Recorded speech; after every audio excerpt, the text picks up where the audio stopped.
26 जनवरी को होने वाले गणतंत्र दिवस की तैयारियों में भारत जुटा है। अतिथियों की लिस्ट तैयार है, कुछ को तो न्योता तक भेज दिया गया है। गणतंत्र दिवस समारोह के लिए चीफ गेस्ट का नाम भी फाइनल हो गया है, न्योता भी भेज दिया गया है। दुनिया की सबसे अधिक मुस्लिम आबादी वाले देश के चीफ ही गणतंत्र दिवस पर मुख्य अतिथि होंगे।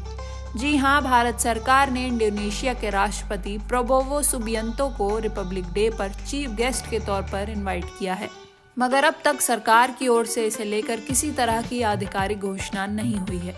माना जा रहा है कि इंडोनेशियाई राष्ट्रपति को भारत बुलाने पर एक पेंच फंस चुका है। इस पेंच को दूर करने में भारत सरकार जुटी है। इसको दूर करने के बाद ही उनके आधिकारिक भारत दौरे की घोषणा हो सकती है। अब सवाल है कि आखिर इंडोनेशियाई राष्ट्रपति प्रबोवो सुबियांतो को रिपब्लिक डे के अवसर पर बुलाने में पेच कहाँ है? तो इसकी वजह है पाकिस्तान। जी हाँ, इंडोनेशिया के राष्ट्रपति भारत से सीधे पाकिस्तान जाना चाहते हैं। भारत सरकार यही नहीं चाहती है कि वो भारत यात्रा को पाकिस्तान दौरे के साथ कनेक्ट करे। माना जा रहा है कि भारत सरकार उन्हें मनाने की कोशिश कर रही है कि वो भारत दौरे के बाद सीधे पाकिस्तान ना जाएं।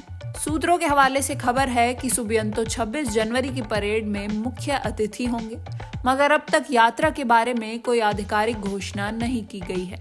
आमतौर पर इस तरह की घोषणा महीनों पहले ही कर दी जाती है। अब लोगों के मन में सवाल पैदा होने लगे हैं कि चीफ गेस्ट के नाम की घोषणा करने में आखिर इतनी देरी किस लिए हो रही है।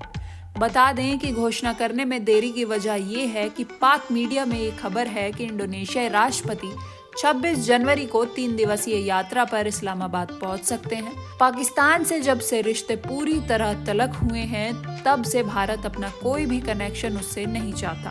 भारत सरकार हाल के दिनों में विदेशी नेताओं को भारत यात्रा के दौरान अपने कार्यक्रम में पाकिस्तान को शामिल ना करने और दोनों देशों के साथ अपने संबंध को अलग रखने के लिए प्रोत्साहित करती रही है। रिपोर्ट्स के मुताबिक भारत ने इंडोनेशिया के साथ इस मुद्दे को एक चैनल के माध्यम से उठाया है। भारत को उम्मीद है कि सुबियांतो को गणतंत्र दिवस समारोह के तुरंत बाद इस्लामाबाद के लिए उड़ान भरने से रोकने में कामयाबी मिलेगी। अगर रिपब्लिक डे परेड के कुछ ही घंटों बाद इंडोनेशिया के राष्ट्रपति सीधे इस्लामाबाद के लिए उड़ान भरते हैं, तो इससे भारत के लिहाज में गलत संदेश जाएगा, खासकर तब जब सीमा पार आतंकवाद जैसे कई मुद्दों पर पाकिस्तान के साथ भारत के संबंध अच्छे नहीं हैं, जबकि इसके उलट भारत और इंडोनेशिया के बीच पारंपरिक रूप से मजबूत संबंध रहे हैं।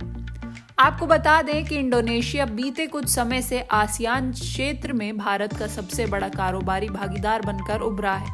हालांकि ये भी सच है कि पाक और इंडोनेशिया की भी नजदीकियां बढ़ने लगी हैं। दिसंबर में मिस्र में सुबियांतो और पाक के पीएम शहबाज शरीफ के बीच मुलाकात हो चुकी है। दोनों के बीच आर्थिक सहयोग बढ़ाने पर चर्चा हुई थी। सुबियांतो से पहले रिपब्लिक डे पर पूर्व राष्ट्रपति विडिडो 2018 में भारत आए थे। वो आसियान के 9 अन्य सदस्य देशों के नेताओं के साथ गणतंत्र दिवस परेड के लिए मुख्य अतिथि थे। उन्होंने भी अपनी भारत यात्रा के तुरंत बाद पाकिस्तान की यात्रा की थी। ये तीसरी बार है जब भारत ने गणतंत्र दिवस के लिए किसी इंडोनेशियाई राष्ट्रपति को न्योता भेजा। पहली बार 1950 में उद्घाटन समारोह में ऐसा हुआ था, मगर इस बार भारत नहीं चाहता कि इंडोनेशिया के राष्ट्रपति सीधे इंडिया से पाकिस्तान जाएं।